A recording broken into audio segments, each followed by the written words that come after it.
Hi ಎಲ್ರಿಗೂ, ನಮ್ಮ K P travel ಬ್ಲಾಗ್ಗೆ ಸ್ವಾಗತ. ನಾವಿವತ್ತು ಹೋಗ್ತಿರೋದು ಯಡಿಯೂರು ಸಿದ್ಧಲಿಂಗೇಶ್ವರ ಸ್ವಾಮಿ ದೇವಸ್ಥಾನಕ್ಕೆ.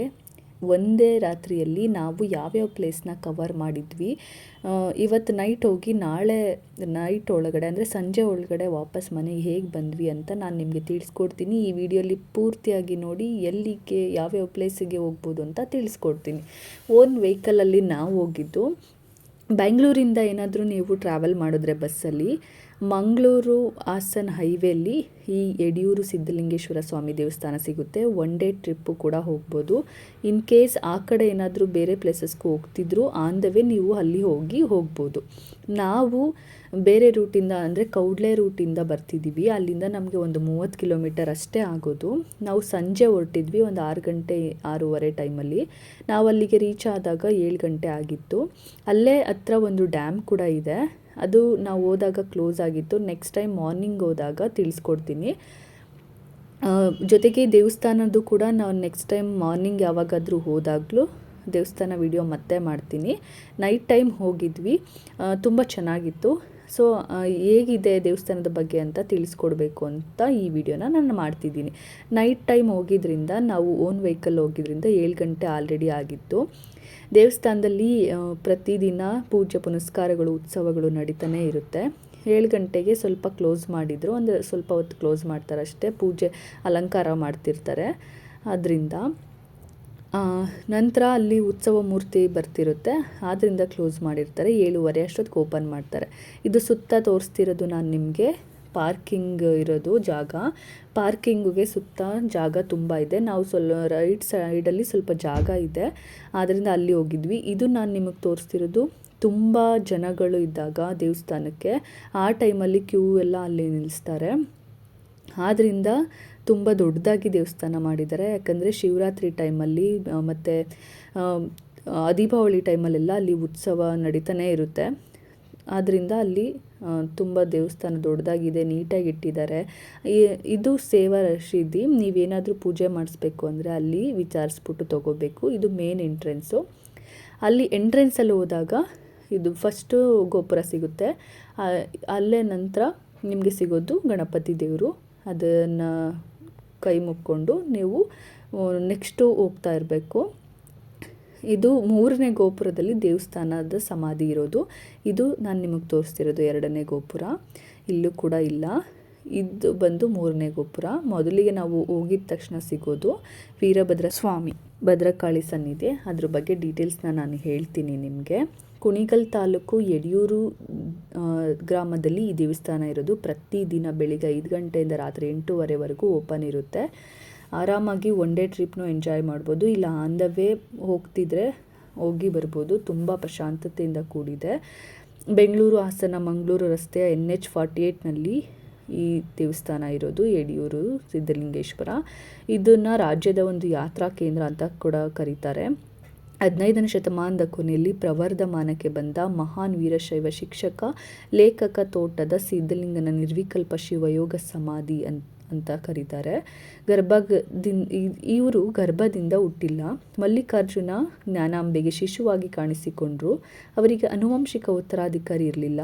ಅವರ ಜೀವಿತಾವಧಿಯಲ್ಲಿ ಅವರು ತೋಟದಲ್ಲಿ 12 ವರ್ಷಗಳ ಕಾಲ ತಪಸ್ಸು ಮಾಡಿದರು. ಆದ್ದರಿಂದ ತೋಟದ ಸಿದ್ಧಲಿಂಗೇಶ್ವರ ಸ್ವಾಮಿ ಅಂತ ಕರೀತಾರೆ. ಮುರುಗಿ ಮಠದ ಮುಖ್ಯಸ್ಥರಾಗಿದ್ದರು. ಶಿಷ್ಯರ ದೊಡ್ಡ ಅನುಯಾಯಿಗಳನ್ನು ಹೊಂದಿದ್ರು. ಅವರಲ್ಲಿ ಕೆಲವರು ವೀರಶೈವ ನಂಬಿಕೆ ತತ್ವಶಾಸ್ತ್ರದ ಬಗ್ಗೆ ಬರೆದಿದ್ದಾರೆ. ಆದ್ದರಿಂದ ಯಡಿಯೂರು ಜಾಗೃತ ಆಧ್ಯಾತ್ಮಿಕ ಪ್ರಜ್ಞೆಯ ಸ್ಥಳ ಎಂದು ಪರಿಗಣಿಸಲಾಗಿದೆ. ಶ್ರೀ ಸಿದ್ಧಲಿಂಗೇಶ್ವರ ಅತ್ಯಂತ ಪೂಜಿಸಲ್ಪಡುವ ಗದ್ದಿಗೆ ಅಂದರೆ ಸಮಾಧಿ ವಿಭೂತಿಯ ಮುದ್ದೆಯಾಗಿದ್ದು, ಇದು ಮೇನ್ ಎಂಟ್ರೆನ್ಸು. ಈ ಗೋಪುರದೊಳಗಡೆ ಅವರ ಸಮಾಧಿ ಇರೋದು. ಇದನ್ನು ಲಿಂಗಕನ್ಯೆ ರೂಪದಿಂದ ಮುಚ್ಚಲಾಗಿದೆ. ಅದರ ಮೇಲೆ ಮುಖ್ಯ ದ್ವಾರದಲ್ಲಿರುವ ಕಲ್ಲಿನ ಆಕೃತಿ ಹೋಲುವ ಲೋಹದ ಮೆರವಣಿಗೆ ಚಿತ್ರ ಇರಿಸಲಾಗಿದೆ. ದೇವಾಲಯದ ಆಭರಣಗಳು, ಗಂಟೆ, ಪಾತ್ರೆ ಇತ್ಯಾದಿ ಎಲ್ಲವೂ ಆಸಕ್ತಿದಾಯಕ ಕೆತ್ತನೆಗಳಾಗಿವೆ. ದೇವಾಲಯಕ್ಕೆ ಸೇರಿದ ಕೆಲವು ಗಂಟೆಗಳು ಮುಸ್ಲಿಂ ದಾಳಿಯ ಸಮಯದಲ್ಲಿ ಬಾವಿಗೆ ಎಸೆಯಲಾಯಿತು. ಮಹಮ್ಮದಿ ಅಮಲ್ದಾರ್ ಅವುಗಳನ್ನು ವಶಪಡಿಸಿಕೊಂಡ್ರು, ಆದರೆ ನಂತರ ಕಳೆದು ಹೋಗಿದೆ ಅಂತ ಹೇಳ್ತಾರೆ. ಸುತ್ತ ಸಿದ್ಧಲಿಂಗೇಶ್ವರನ ಜೀವನ ಚರಿತ್ರೆಯನ್ನು ಅಲ್ಲಿ ಕೆತ್ತಿದ್ದಾರೆ. ಮತ್ತು ಅಲ್ಲಿ ಹೋಮ ಮಾಡೋದಕ್ಕೆಲ್ಲ ಅವಕಾಶ ಮಾಡಿದ್ದಾರೆ. ಸುತ್ತ ನಮಗೆ ಬೆಳ್ಳಿ ಚಿನ್ನದ ರಥೋತ್ಸವ ಈ ಥರ ಎಲ್ಲ ಇಟ್ಟಿದ್ದಾರೆ. ರಥ ಇಳಿಸ್ತೀವಿ ಅಂದರೆ ತೇರು ಇಳಿಸ್ತೀವಿ ಅಂತ ಹರಕೆ ಹೊತ್ತಿರೋರು ಕೂಡ ನಾವು ಅಲ್ಲಿ ಮಾಡ್ಬೋದು. ಸಿದ್ಧಲಿಂಗೇಶ್ವರ ಸ್ವಾಮಿಯನ್ನು ಶಿವನ ಸಾಕಾರ ರೂಪ ಅಂತ ಕರೀತಾರೆ.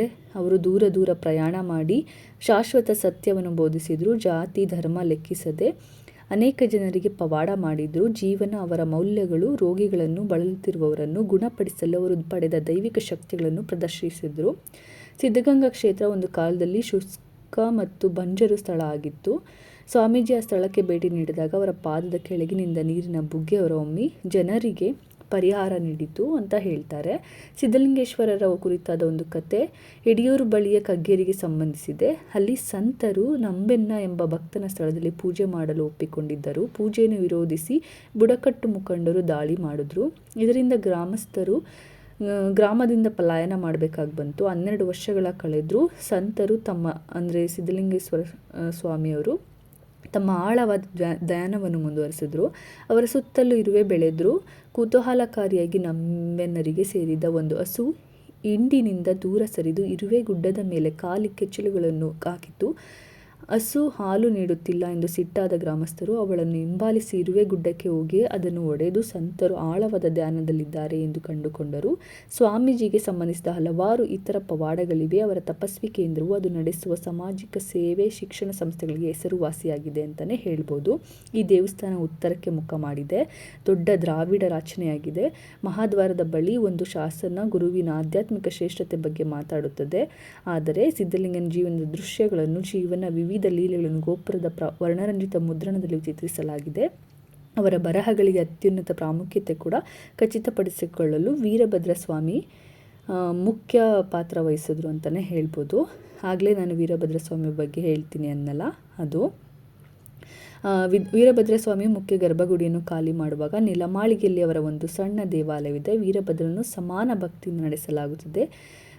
ಇಲ್ಲಿ ಸಿದ್ಧಲಿಂಗೇಶ್ವರ ಸ್ವಾಮಿಗೆ ಪೂಜೆ ಸಲ್ಲಿಸಿರುತ್ತೆ. ಜನರ ಪ್ರತಿಜ್ಞೆ ಪ್ರಾರ್ಥನೆಗಳನ್ನು ಪೂರೈಸುವಲ್ಲಿ ಸಿದ್ಧಲಿಂಗೇಶ್ವರ ದೇವಸ್ಥಾನ ಪ್ರಮುಖ ಪಾತ್ರದ ಬಗ್ಗೆ ಹಲವಾರು ಭಕ್ತರ ವ್ಯಕ್ತಿಗಳು ಮಾತಾಡ್ತಾರೆ ಅಂತಲೇ ಕೂಡ ಹೇಳ್ಬೋದು. ದೇವಸ್ಥಾನ ಕೂಡ ಅಷ್ಟೇ ನೀಟಾಗಿದೆ. ಅದನ್ನು ಮುಗಿಸ್ಕೊಂಡು ಹೊರಗಡೆ ಬಂದರೆ ನಿಮಗೆ ಅಲ್ಲಿ ಲಾಡು ಪ್ರಸಾದ ಕೂಡ ಸಿಗುತ್ತೆ. ಅದನ್ನು ತಗೊಂಡು ಹೊರಗಡೆ ಬಂದಾಗ ದೇವಸ್ಥಾನದ ಹಿಂದೆ ಅನ್ನದಾಸೋಹ ಕೂಡ ನಡೀತಾನೆ ಇರುತ್ತೆ. ನೀವು ಅಲ್ಲಿಗೆ ಹೋಗಿ ಅನ್ನ ದಾನ ಮಾಡೋದಿದ್ರೂ ಮಾಡ್ಬೋದು. ರಶೀದಿ ಕೊಡ್ತಾರೆ. ಪ್ರತಿದಿನ ಮಧ್ಯಾಹ್ನ ರಾತ್ರಿ ಎಲ್ಲ ಊಟ ಕೊಡ್ತಾರೆ. ಊಟನೂ ಕೂಡ ಮುಗಿಸ್ಕೊಂಡು ಬರ್ಬೋದು. ಅಲ್ಲೇ ಸ್ಕೂಲು ಕಾಲೇಜ್ಗಳು ಇರೋದ್ರಿಂದ ಅಲ್ಲಿ ಪ್ರತಿದಿನ ಮಕ್ಕಳುಗಳಿಗೂ ಊಟ ನಡೀತಾನೆ ಇರುತ್ತೆ. ಜೊತೆಗೆ ಅಲ್ಲಿ ಆನೆ, ಕುದುರೆಗಳು ಕೂಡ ಇದೆ. ನಾವು ಹೋಗಿದ್ದು ನೈಟ್ ಆದ್ದರಿಂದ ಅವು ನಮಗೆ ನೋಡೋದಕ್ಕೆ ಸಿಗಲಿಲ್ಲ. ಕಾರ್ತಿಕ್ ಮಾಸದ ಕೊನೆಯ ದಿನ ಲಕ್ಷದೀಪ. ಪ್ರತಿ ವರ್ಷ ಮಹಾಶಿವರಾತ್ರಿ ಎಂದು ಸಹಸ್ರ ರುದ್ರಾಭಿಷೇಕ ನೀಡುತ್ತೆ. ಸಹಸ್ರ ಕಮಲ ಪೂಜೆ, ಲಕ್ಷ ಬಿಲ್ವಾರ್ಚನೆ ಪೂಜೆ ಶ್ರಾವಣ ಮಾಸದಲ್ಲಿ ನಡೆಸುತ್ತಾರೆ. ಕುಂಭಾಭಿಷೇಕವನ್ನು ಪ್ರತಿ ಅಮಾವಾಸ್ಯೆ ಎಂದು ಕೂಡ ಮಾಡ್ತಾರೆ. ಇನ್ನು ನಂಜನಗೂಡಿಗಾಗಿ ಪ್ರಾರ್ಥಿಸಿದ ಪ್ರತಿಜ್ಞೆಗಳನ್ನು ಇಲ್ಲಿ ಪೂರೈಸ್ಬೋದು ಅಂತ ಕೂಡ ಹೇಳ್ತಾರೆ. ದೇವಾಲಯ ದೊಡ್ಡ ಮರದ ರಥ ಅಲ್ಲಿ ಇದೆ. 6 ಕಲ್ಲಿನ ಚಕ್ರಗಳು, ಇದರಲ್ಲಿ ಕಾಮ ಪ್ರಚೋದಕ ಆಕೃತಿ ಕೂಡ ಇದೆ. ಈ ರಥೋತ್ಸವವನ್ನು ಚೈತ್ರ ಮಾಸದ ಪ್ರಕಾಶಮಾನವಾದ 15 ದಿನಗಳ 7ನೇ ಚಂದ್ರನ ದಿನದಂದು ನಡೆಸುತ್ತಾರೆ ಅಂತ ಹೇಳ್ತಾರೆ. ಅದನ್ನು ಮುಗಿಸ್ಕೊಂಡು ನಾವು ಊಟನೂ ಮುಗಿಸ್ಕೊಂಡು ಹೊರಗಡೆ ಬಂದ್ವಿ. ಅಲ್ಲಿ ಬಂದಾಗ ನಮಗೆ ಆಂಜನೇಯ ಸ್ವಾಮಿ ದೇವಸ್ಥಾನ ಸಿಗುತ್ತೆ. ಅದನ್ನು ನೋಡಿಕೊಂಡು ಮುಂದೆ ಬಂದರೆ ನಮಗೆ ಅಲ್ಲಿ ದೇವಸ್ಥಾನದ ಕಲ್ಯಾಣಿ ಕೂಡ ಇದೆ. ಅದನ್ನು ಮುಗಿಸ್ಕೊಂಡು ವಾಶ್ರೂಮ್ ಫೆಸಿಲಿಟಿ ಎಲ್ಲ ಇದೆ. ಮುಗಿಸ್ಕೊಂಡು ನಾವು ನೆಕ್ಸ್ಟ್ ಟ್ರಿಪ್ಗೆ ಅಂತ ಹೇಳಿ ಅಲ್ಲಿಂದ ಹೊರಟಿದ್ದೀವಿ. ಸ್ಟೇ ಆಗೋದಕ್ಕೆ ಅಲ್ಲೇ ಹೋಗಿ ಯಾರಾದರೂ ಇರ್ತೀವಿ ಅಂದರೂ ನೈಟ್ ಏನಾದರೂ ಲೇಟ್ ಆಗಿದ್ರು ಅಲ್ಲೇ ಸ್ಟೇ ಆಗೋದಕ್ಕೂ ಕೂಡ ನಿಮಗೆ ತುಂಬ ಫೆಸಿಲಿಟಿ ಇದೆ. ಆರಾಮಾಗಿ ಹೋಗಿ ಬರ್ಬೋದು. ದೇವಸ್ಥಾನ ಕೂಡ ಅಷ್ಟೇ ನೀಟಾಗಿದೆ, ಪ್ರಶಾಂತತೆಯಿಂದ ಕೂಡಿದೆ, ತುಂಬ ಚೆನ್ನಾಗಿದೆ. ಫ್ರೀ ಟೈಮಲ್ಲಿ ಅಂದರೆ ಯಾವುದೇ ಹಬ್ಬ ಏನು ಇಲ್ಲದೇ ಇದ್ದಾಗ ಹೋದರೆ ನಿಮಗೆ ಆರಾಮಾಗಿ ಹೋಗಿ ಒನ್ ಡೇ ಟ್ರಿಪ್ನ ಎಂಜಾಯ್ ಮಾಡ್ಬೋದು. ಅಥವಾ ಆನ್ ದ ವೇ ಹೋಗಬೇಕಾದ್ರೂ ಆ ದೇವಸ್ಥಾನಕ್ಕೆ ಹೋಗಿ ಕೂಡ ಹೋಗ್ಬೋದು ಅಂತ ಹೇಳ್ತಾ ನಾವು ನೆಕ್ಸ್ಟ್ ಎಲ್ಲಿಗೆ ಹೋಗ್ತಿದ್ದೀವಿ ಅಂತ ನಿಮಗೆ ಗೊತ್ತಾಗುತ್ತೆ. ನನ್ನ ನೆಕ್ಸ್ಟ್ ವಿಡಿಯೋಗಾಗಿ ಕಾಯ್ತಾ ಇರಿ ಅಂತ ಹೇಳ್ತಾ, ಈ ವಿಡಿಯೋ ಇಷ್ಟ ಆಗಿದ್ರೆ ಲೈಕ್ ಮಾಡಿ, ಶೇರ್ ಮಾಡಿ, ಸಬ್ಸ್ಕ್ರೈಬ್ ಮಾಡಿ. Thank you.